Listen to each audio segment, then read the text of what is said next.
Kami dari kelompok 1 mata kuliah akuntansi internasional akan menjelaskan terkait akuntansi komparatif Eropa. Sebelumnya kami memperkenalkan diri. Nama saya Rinaldi Kasaputra. Saya Jurgis. Nama saya Arif Arebimo. Ya, pada kesempatan kali ini kami akan menjelaskan akuntansi komparatif Eropa dari 5 negara. Selamat menyaksikan.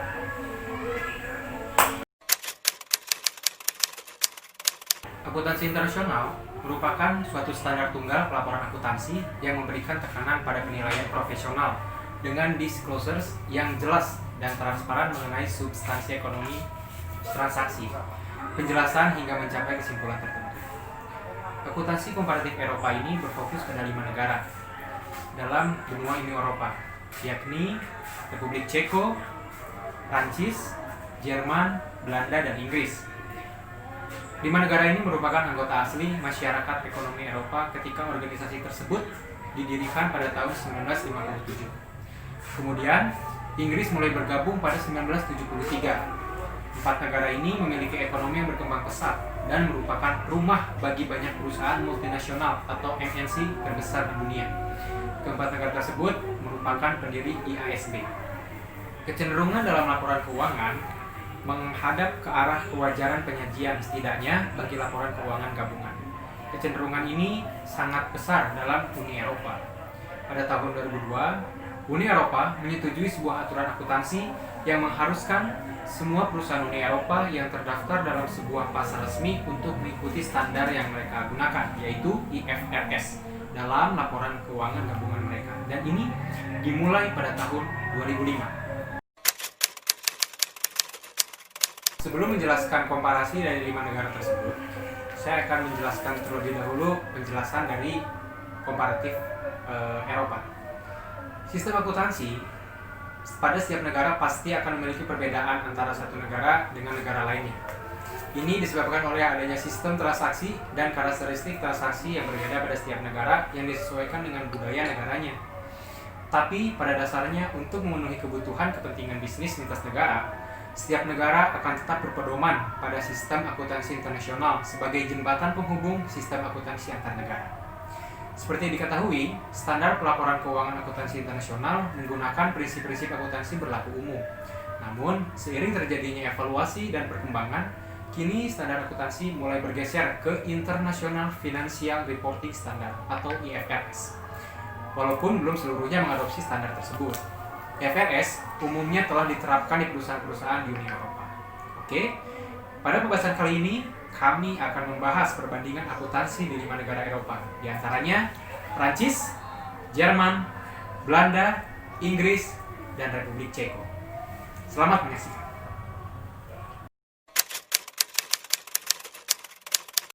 Di Prancis, dasar utama aturan akuntansi itu dari Hukum Akuntansi 1983 dan Dekret Akuntansi 1983. Nah, itu diberlakukan secara wajib Plan Comptable General yang disebut juga dengan Kode Akuntansi Nasional. Nah, itu yang berisikan dengan tujuan dan prinsip laporan akuntansi keuangan. Nah, ini ada beberapa juga nih, ada definisi atas aset, hutang, ekuitas pemegang saham, pendapatan, dan pengeluaran. Nah, aturan dalam melakukan penilaian dan pengakuan, daftar akun, persyaratan penggunaannya, penyusunan yang telah distandarisasi, dan contoh penyajian laporan keuangan. Di Prancis itu pemerintah memiliki aturan yang sangat kuat, bahkan disebut juga sehingga dapat disebut juga negara penganut hukum kode. Nah, di sini isi dari pelaporan keuangan di negara Prancis ada beberapa yang saya sampaikan. Yang pertama itu ada neraca, laporan laba rugi, catatan atas laporan keuangan, laporan direktur, laporan auditor. Nah, laporan keuangan wajib audit kecuali untuk perusahaan kecil ya. Kewajiban terbatas dan kemitraan. Di Jerman, di Jerman ini sistem akuntansi itu merujuk pada sistem Anglo-Saxon. Nah, di mana dibutuhkan lebih banyak pengungkapan, penggabungan terbatas, dan laporan manajemen perusahaan.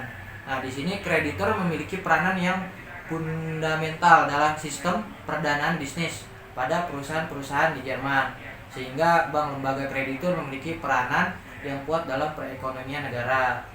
Tidak hanya kreditur juga, tetapi pajak memiliki peranan juga nih. Tetapi pajak memiliki peranan yang penting dalam penetapan standar akuntansi Jerman.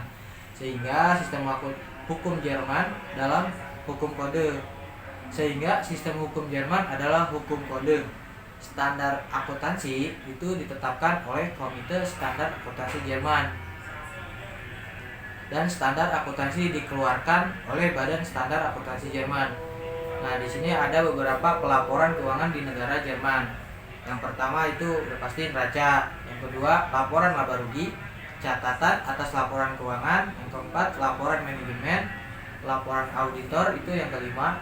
Nah, selain itu, perusahaan kecil dan menengah dikecualikan dari ketentuan audit dan dapat menyusun laporan keuangan dalam bentuk yang ringkas. Ciri utama sistem pelaporan keuangan adalah laporan secara pribadi oleh auditor kepada Dewan Direktur, pengelola, dan pengawasan perusahaan yang berisikan pendapatan terhadap prospek masa depan perusahaan. Belanda merupakan negara penganut hukum kode, akan tetapi standar akuntansi berorientasi pada penyajian sewajarnya. Orientasi dalam penyajian kewajaran dikembangkan tanpa adanya pengaruh kuat dari bursa saham. Pelaporan keuangan dan akuntansi pajak merupakan dua hal aktivitas yang berbeda. Masing-masing pelaporan memiliki standar peraturan yang berbeda dengan dibawahi oleh materi yang berbeda.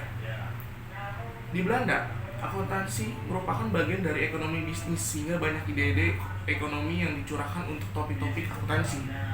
Profesi akuntansi merupakan profesi yang sangat dikagumi yang seringkali menjadi seorang akademisi.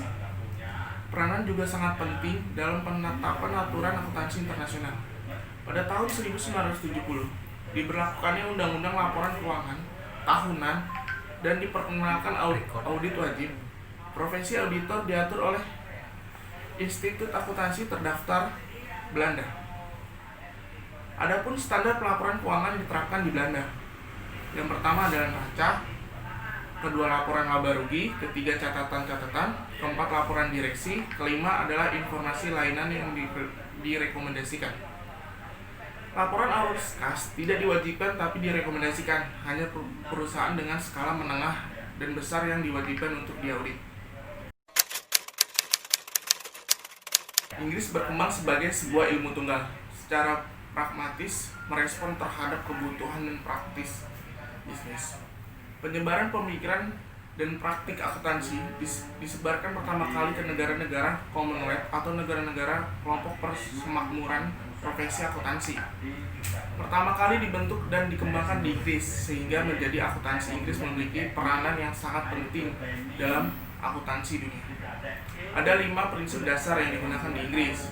Yang pertama, pendapatan dan beban dihitung dengan dasar akrual. Yang kedua, kelompok aset dan kewajiban individu dihitung secara terpisah. Ketiga, prinsip konservatisme atas pengukuran pendapatan, kewajiban, dan kerugian. Keempat, prinsip konsistensi. Kelima, prinsip keberlangsungan usaha. Pemerintah Inggris menetapkan badan regulasi yang bertujuan untuk membuat standar-standar akuntansi. Yang pertama, Institut Akuntansi berizin resmi di Inggris dan di Wales. Yang kedua, Institut Akuntansi berizin resmi di Irlandia. Yang ketiga, Institut Akuntansi berizin resmi di Skotlandia. Yang keempat, Asosiasi Akuntansi berizin resmi dan bersertifikat. Yang kelima, Institut Akuntansi Manajemen berizin resmi. Yang keenam, Institut Keuangan dan Akuntansi Publik berizin yang resmi. Pelaporan keuangan di negara Inggris. Terdapat 7 jenis pelaporan keuangan yang diwajibkan bagi setiap perusahaan, terutama perusahaan dengan skala menengah dan besar. Yang pertama adalah laporan direksi, yang kedua laporan laba rugi dan neraca, laporan ketiga laporan arus kas, keempat laporan total keuntungan dan kerugian yang diakui, kelima laporan kebijakan akuntansi, keenam catatan atas referensi dalam laporan keuangan, ketujuh adalah laporan auditor. Laporan keuangan harus memberikan penyajian yang benar dan wajar terhadap kondisi, situasi, dan keuntungan perusahaan. Laporan konsolidasi diwajibkan bagi induk perusahaan. Perusahaan yang terdaftar di Bursa Efek wajib memberikan laporan intern dan melaporkan laba per sahamnya. Di Republik Ceko, Ceko sebenarnya memiliki sejarah panjang pada masa kolonialisme sehingga seringkali terjadi perubahan aturan dan standar akuntansi mengikuti sejarah politiknya. Saat Ceko mencoba untuk membentuk standar dan perekonomiannya menunjukkan adanya kestabilan, Ceko menerapkan privatisasi perekonomian pada hampir di keseluruhan perusahaan-perusahaan yang ada di negaranya. Hukum dan praktik komersial diubah disesuaikan dengan standar barat, yaitu standar Uni Eropa. Selain itu, sistem hukum yang terbentuk mengikuti sistem yang banyak dianut di Eropa, sehingga hukum Ceko didasarkan pada hukum Kode Sipil Eropa Kontinental. Kementerian Keuangan bertanggung jawab atas prinsip-prinsip akuntansi dan pasar modal yang ada di negara Ceko. Akuntansi dipengaruhi hukum komersial, undang-undang akuntansi, dan keputusan Kementerian Keuangan. Sama halnya dengan di Belanda, pajak dan akuntansi diberlakukan secara berbeda, di mana dua hal tersebut dinaungi dua kementerian yang berbeda. Di Republik Ceko, pelaporan keuangan disajikan secara standar mewajibkan 3 bentuk pelaporan keuangan, di antaranya neraca, laporan laba rugi, dan catatan atas laporan keuangan. Catatan mencakup penjelasan atas kebijakan akuntansi dan informasi lainnya yang relevan. Catatan harus pula berisikan laporan arus kas, laporan konsolidasi untuk perusahaan besar, baik yang tercatat di bursa ataupun tidak. Pelaporan keuangan harus mengikuti IFRS bagi perusahaan yang tercatat di bursa. Terkait pengukuran akuntansi di 5 negara Eropa, yaitu Perancis, Jerman, Belanda, Inggris, Republik Ceko, pada masing-masing negara memiliki standar pengukuran yang berbeda-beda. Kurang lebih poin-poin yang diukur pada 5 negara ini diantaranya adalah metode penggabungan usaha. Hampir di seluruh negara Eropa yang 5 ini sama-sama menggunakan metode pembelian dan pooling of interest. Yang selanjutnya pengukurannya adalah goodwill. Hampir sama, kelima negara ini menggunakan metode kapitalisasi dan amortisasi. Kemudian ada juga pengukuran dari sisi perusahaan afiliasi. Semuanya hampir sama menggunakan metode ekuitas. Pengukuran yang berikutnya adalah translasi mata uang asing. Ada yang menggunakan metode Kruskini dan temporal. Kemudian ada juga pengukuran dari penilaian aktiva. Di sini beragam, ada yang menggunakan biaya historis dan ada yang menggunakan biaya historis dan kini. Pengukuran selanjutnya adalah beban depresiasi. Di antaranya ada yang sesuai ekonomi, ada yang sesuai pajak. Di sini Jerman menggunakan beban depresiasi sesuai dengan pajaknya. Pengukuran selanjutnya adalah persediaan, kurang lebih sama menggunakan FIFO dan average. Yang kemudian selanjutnya adalah leasing. Pengukurannya yang dari masing-masing negara ada yang dikapitalisasi dan ada yang tidak dikapitalisasi. Kemudian pengukuran pada pajak tangguhan, ada yang di-accrual, ada juga yang tidak. Yang terakhir pengukurannya adalah cadangan laba. Ada yang digunakan secara keseluruhan, ada juga yang digunakan sebagian.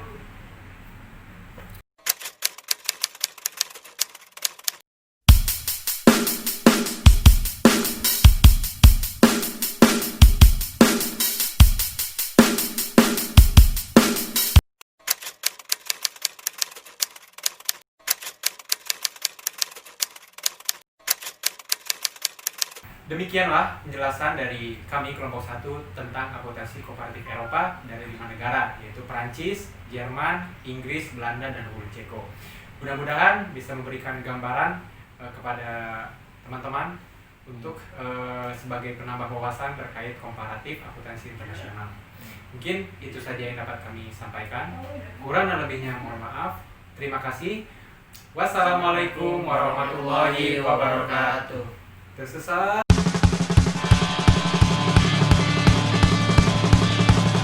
Kita berlari